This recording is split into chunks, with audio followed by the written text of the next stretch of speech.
So is it just me, or does it feel like the wind is blowing really hard a lot of the time in our lives? After the age 35, yes. And I would say even for those younger, even.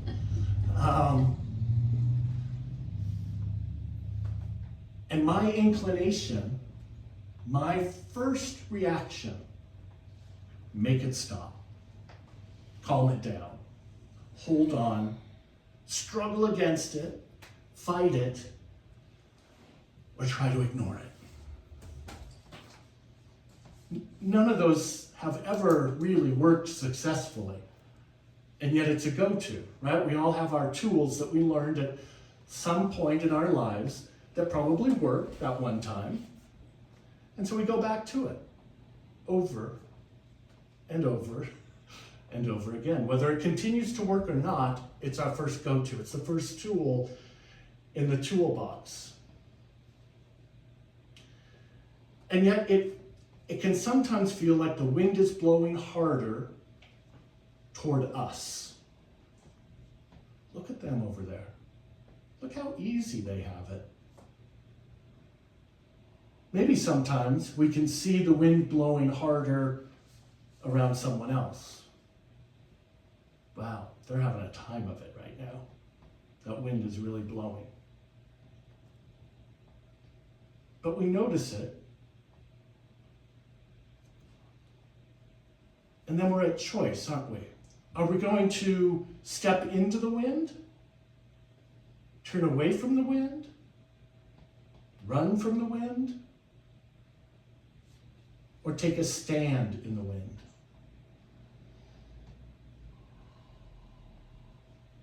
I believe that when we choose to take the stand in the wind is when transformation can occur.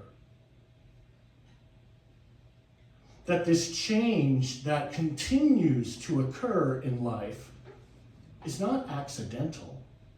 It's not punishment.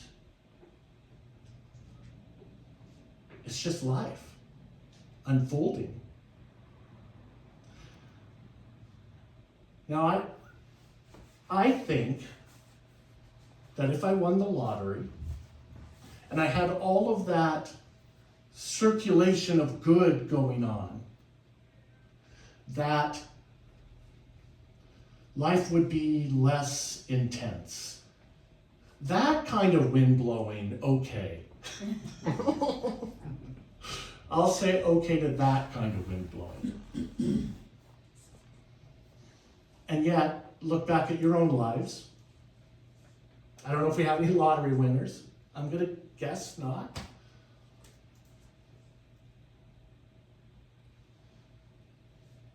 It was the pain. It was the hurt.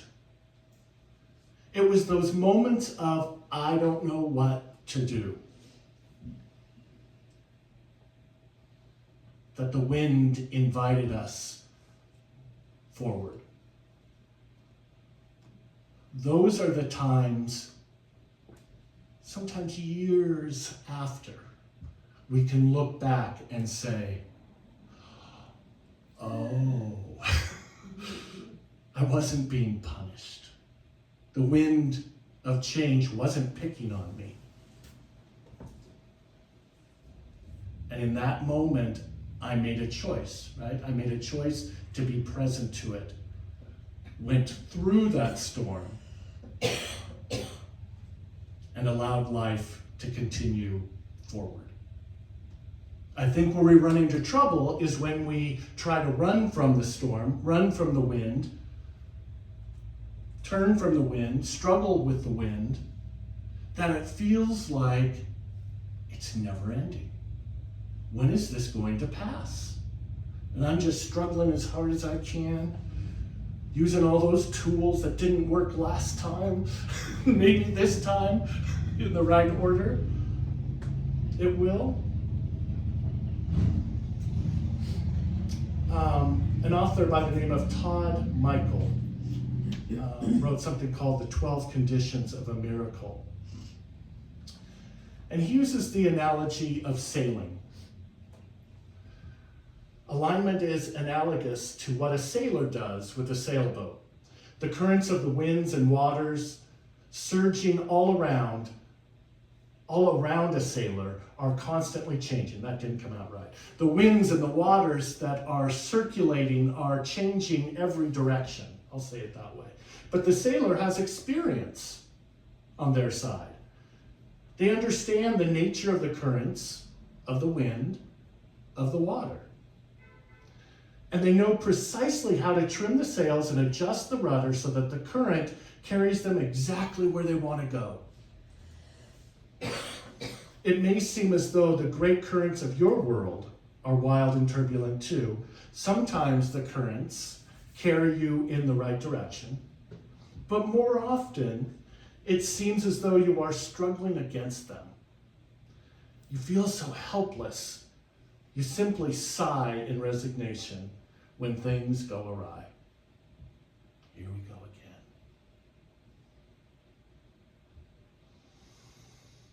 But parts of you know that there is more. Part of you knows that you were not born as a child of the Spirit to be a helpless victim, blown about haphazardly by random forces. Part of you knows that you are meant to master the art of sailing, that you are meant to soar gracefully. So the sailor isn't out there on that boat using these tools that don't work. The sailor has learned through experience what helps them maneuver through the storm. And so that the storm is actually serving them, moving them closer to their destination. Not just sitting there twirling in a circle. They might have once, but they learned, oh, that didn't work. I better get some new tools.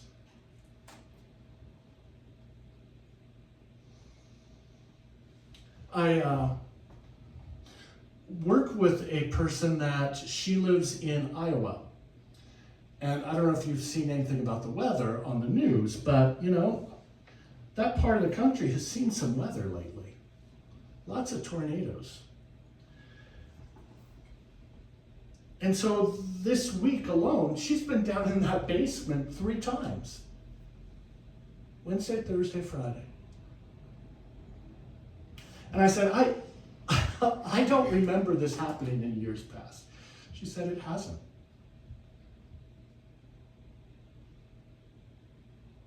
And so she is using what she has learned.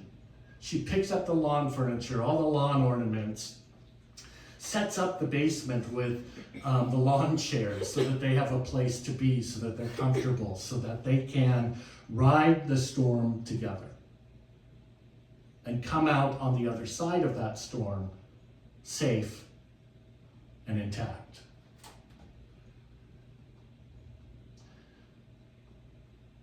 This, I stood up here a couple weeks ago and mentioned the center, New Vision Center for Spiritual Living. Like, that's where I was all of a sudden, back in Phoenix. And Reverend Donna looked at me and she said, no, you're not. Yeah. Where did that come from? Well, I was fixated on this trip that I was going to take. I was taking a trip to go see friends in Arizona and to finally attend a retreat held by Reverend Dr. David Alt. I wanted to go to one of his retreats for, I bet, 20 years, and the time just hadn't been right. And this time, with Ken's encouragement, I decided to spend the money and go. So we were all set. All the tickets bought, registered, got a friend to sign up from down there, and so excited. And then the 31st of March came, and there was a layoff at work. 85 people. It's about 11% of our staff. And large groups were unaffected. But back office, like where I work, In all the support areas, we were hit really hard. And I lost 2 members of my 5-member team that I had worked with for one for 6 years, 6.5 years. And it was like they were abducted by aliens. I couldn't protect them. I didn't know this was happening. In 35 years in financial services or banking, not once have I been out of the loop when something that significant was occurring. I couldn't prep them. I couldn't do anything except watch it happen. That hit. That was that storm that came out of the blue. I didn't see it coming. I had plans of what my week was going to look like, and this wasn't anywhere in that plan. And so we got through that day, just trying to be present, certainly wearing my ministerial hat.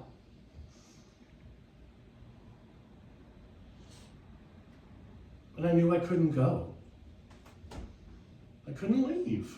And now that isn't something noble. I mean, I want it to be, of course, right? We all like that. Oh, you were so brave to make those changes or whatever. No. You just know when you know. It doesn't sit right anymore. To the 3 that are remaining, okay, good luck. I'll see you in a week. But I had all this stuff come up. Anger, fear, resentment.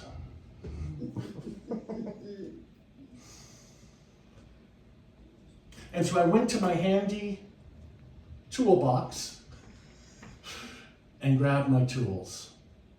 Last time I had a work situation that I was in this level of pain. And so I threw myself into the middle of it.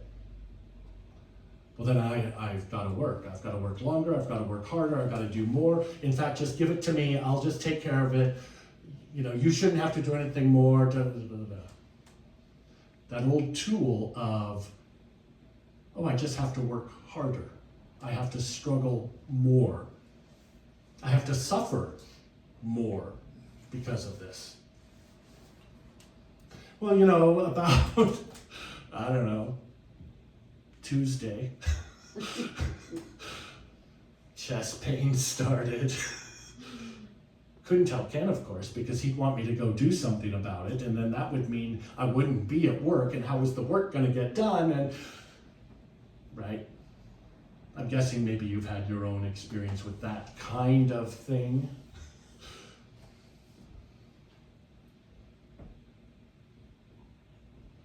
And so I played it out.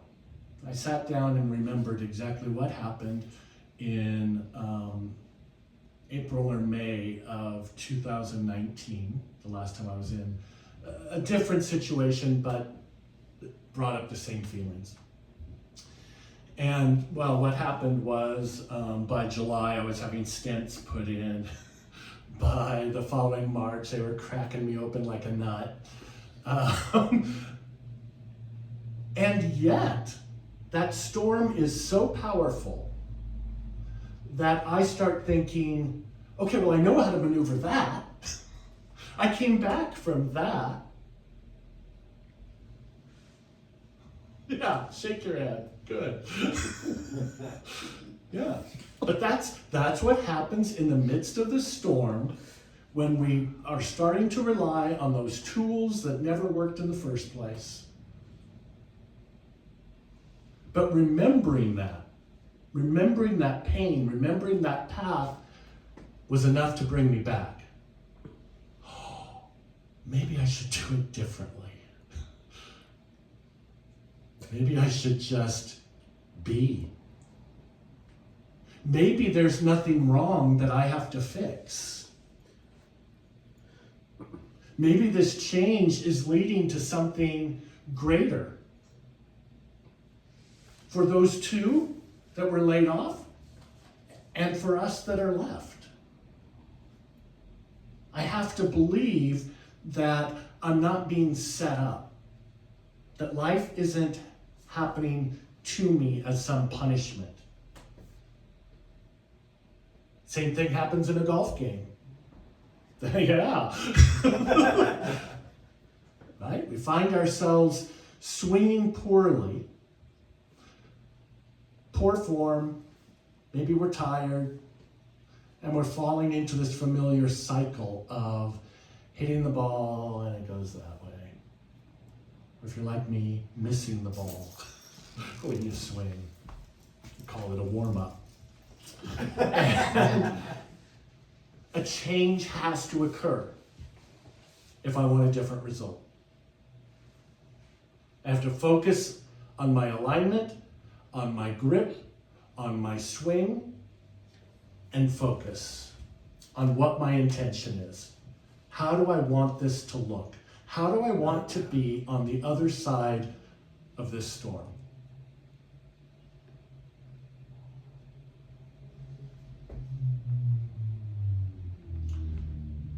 There's a book of joy written by the Dalai Lama and Desmond Tutu. It says, "We are meant to live in joy. This does not mean that life will be easy or painless. It means that we can turn our faces to the wind and accept that this is the storm we must pass through. We cannot succeed by denying what exists. The acceptance of reality is the only place from which to change and begin."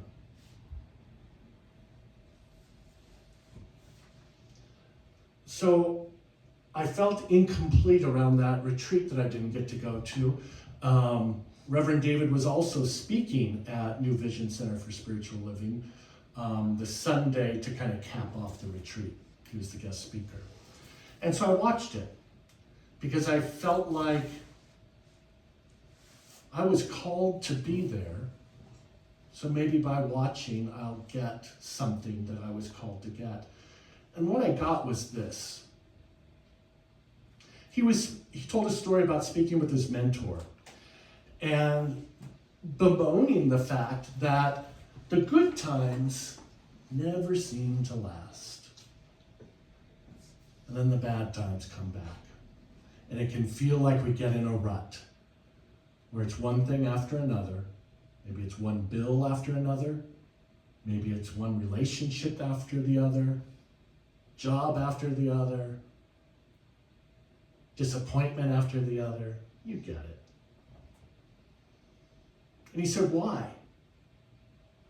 Why, as a religious scientist who says that my thoughts transform into things, into experiences, why does this continue to happen? And the mentor said, because you don't struggle with joy. Joy moves through you, unencumbered. The laughter, the love. But man, when that pain comes, when the bad situation happens, when the plans change, the struggle starts. I'm not really in a place of allowing life to flow through me. That's all it's trying to do, is to flow through me. And if I really believe what I say I believe, that Ernest Holmes said, there's a power greater than you in the universe and you can use it, that doesn't imply that, you're in for it this time. No. By turning the sails into the wind, I have an opportunity for a change. It's in the news every single day.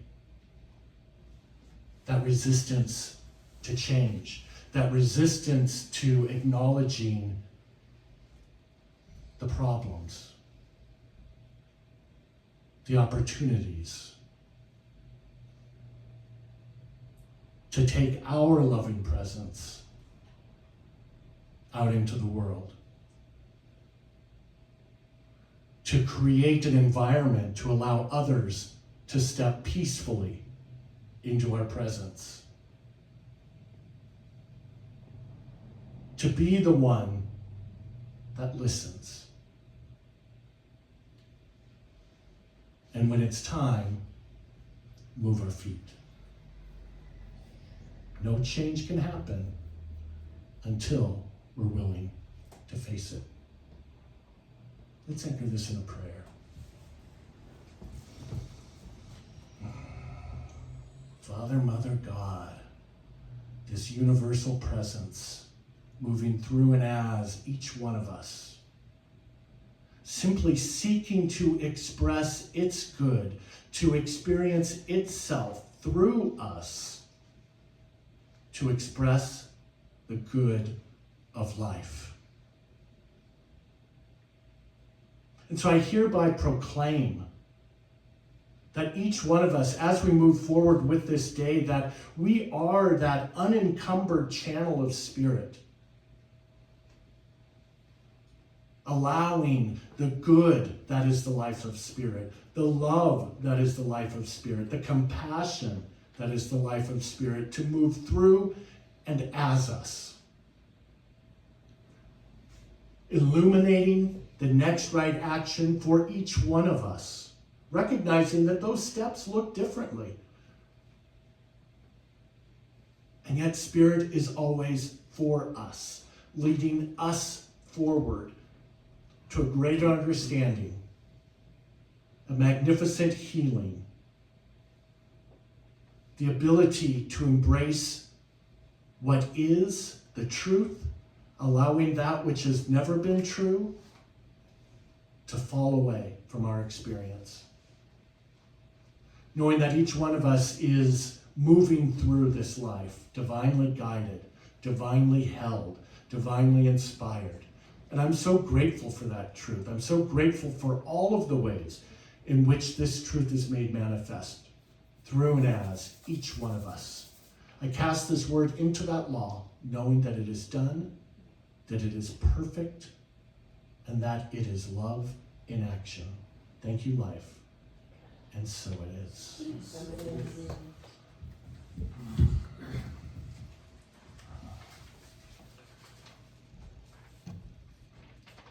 Let's see what's next.